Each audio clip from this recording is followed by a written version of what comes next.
Hello everybody, this is the bonus one and it's about objective reality and it's called Disregard the Evidence of the Senses. Disregard the evidence of the senses. We should not take objective reality, which is our external world, too seriously. In fact, it would do us a lot of good if we laughed at it from time to time and how silly situations are and how we take things way too seriously. That would do us a lot of good, actually. It would do me a lot of good. And I wrote down the main points about why we should not pay too much attention to our external day-to-day reality. Objective reality is a shadow of previous thoughts and feelings. It is showing you what your present concept of self is. So it's a shadow, it's in the past already. It's what you've already thought of. And what you're thinking of now is what you're going to experience in the future. So just know that you can't change how it is right now. You have to go through it. But you can be working on how it's going to be. And that's a really good reason why you shouldn't take it too seriously. And my second point on that is you do not know how you will achieve your dream, so stay open to limitless possibilities. You do not know how you will achieve your dream. If you've been imagining for something and you've been living in the end result, the feeling of the wish fulfilled, which means you imagine a scene which implies your dream is fulfilled and you're in it seeing everybody around you, maybe having, sorry, I'm losing my voice now, having a conversation with a friend and you see their face and how they look at you now you're this different person and you've done really well. They could be congratulating you and you end it on a freeze frame feeling really good that you've achieved your dream. So you have this little scene, imagination, then you carry around the feeling that it brings to you, and then hopefully it will manifest in your world if you believe in it. Because the important thing is faith, to believe that it already exists and to pull it into objective reality where we can see it means to believe that it already exists. So you have to believe without seeing it, like it says in the Bible. And if you don't, it's not going to appear. You've got to believe in it before you can see it. That's the trick. Believe in it before you can see it. So it's really faith. And assume it's done. Assumption and faith are so close to each other. You just say, it's a fact, and get that relaxed feeling, like, I know it's done. And then drop it. Just leave it. Knowing that it's done. You don't need to keep imagining it. So I'm going well off my point, but my point was you don't know how you're going to achieve your dream. So the how is not known. All you can do is imagine the end and live in the end. Live from it as though you've already achieved it. You just can't see it yet. And so be having thoughts, be having internal conversations that imply you've already got it. For example, if you wanted to be a millionaire and you're thinking, I'm already a millionaire. It's great. It's a fact. I'm a millionaire. Great. You'd be thinking in your head, what are you going to spend your money on? And planning things with your money because you are a millionaire right now. You just can't see it yet. So that's how you would do it. Now, my third point about why disregard the evidence of the senses, what's out there, is because if you react to it, you are giving it more substance than it deserves. And the consequence of your reaction could take you on a different route. It shows a lack of faith. So we've got to always give it a light touch, because we don't know why God is manifesting it this way. I mean, God is the imagination and lives within each one of us. And God is power, and God is wisdom. And so it's his wisdom that comes up with the way your dream is going to manifest in the world. So to us, we could be going about our daily business and things could be going really badly wrong, or seem to be going wrong for us, be a total disaster. And we could just be thinking, it's not working, my life is awful, blah, blah, blah.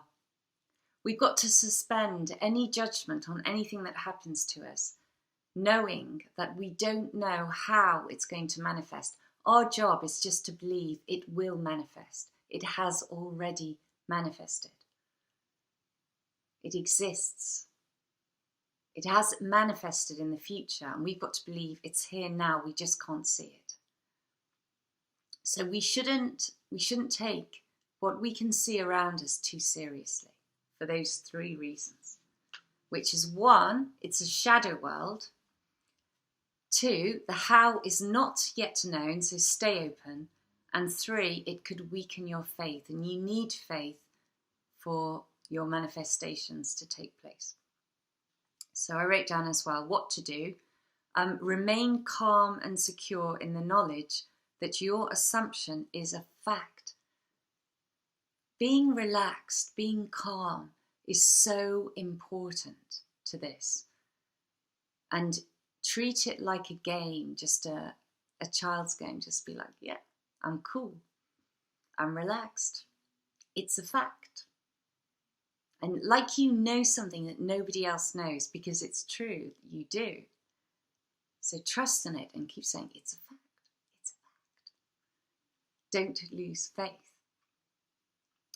Maintain an interested awareness in present moment reality, keeping an eye out for signs. So you are, of course, you're interested in what's going on in the day-to-day world. You live in it, but it's not the only reality you're living in. But just watch out for little signs and strange things that might happen, or things that could be connected to your dream. And yeah, that's just, I can't think of anything else but interesting. It fires you up a bit. It gives your faith a stronger, not foundation, but it feeds your faith. I'd say it feeds your faith. And my 3rd point, I like to think in 3s, is stay rooted in the present moment and the new concept of self. That's good. I'm praising my own words, I know, but I'd forgotten I wrote that. Stay rooted in the present moment, because that's all there is, the present moment. And how often do our thoughts go this way and that way all over the place? And I'm even telling you, think positive thoughts. But you can do that, but remain rooted in the present moment as well.